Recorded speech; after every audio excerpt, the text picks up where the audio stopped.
each shrub and stone that might lie in his path. For 3 months, he trained his mind until he knew the answer to every puzzle in the natural world. In the winter, to build his spirit, he built a smoke lodge where he could meditate and pray silently to those above and seek the purpose of his life and all life within the world.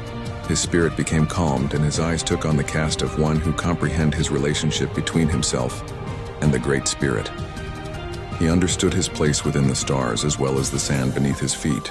He did this for 3 months until his spirit was a part of everything around him, seen and unseen. For an entire year he trained until he felt ready to face the monster. He wished to see his people once again, only to find his tribe more hungry and dissolute as ever before. At first the Cahuilla ran in fear of him, thinking that the shape-shifting Tahquitz had taken on a new form. No one recognized Algoot, for he had grown 2 hands taller and his shoulders were as wide as 3 men. His legs and arms and entire body were altered, for he had transformed into a giant. It was not until a wise woman, bent with age, looked past the long hair that partially covered his face and into his eyes. There she could see the man she once knew as their chief, his kind and insightful spirit still recognizable despite his transformation.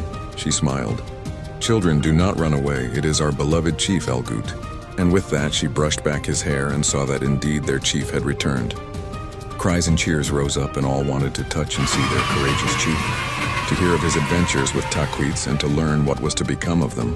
Solemnly, he told them of Tahquitz's corruption and the depth of his evil.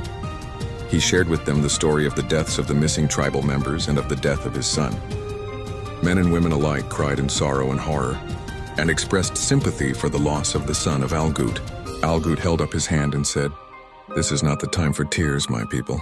Tahquitz is wicked, fierce, and strong, but I am stronger and wiser than he. This is not the time for tears, for what I must do is clear, and my path leads to his utter devastation. I must do so for the sake of our future, and for the sake of those lives he has taken. Those above can no longer resist our pleas for aid. For certain, Tahquitz will die or I will die. That is the way this shall end. Send up your last prayers with mine that I may find the enemy of my people and slay him." Algoot paid no mind to the dreadful surroundings but focused on the cave's opening and called forth, "Tahquitz, a slayer of young children and women, come out and fight a man.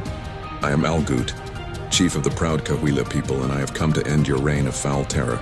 A low, wet voice issued from the cave. "What is it, Algoot, that you have to say to me? Do you wish to be my next tasty meal? Perhaps your flesh will be as delightful as your son's." Undeterred at Tahquitz's words, Algoot replied in disgust, "You are an abomination, Tahquitz.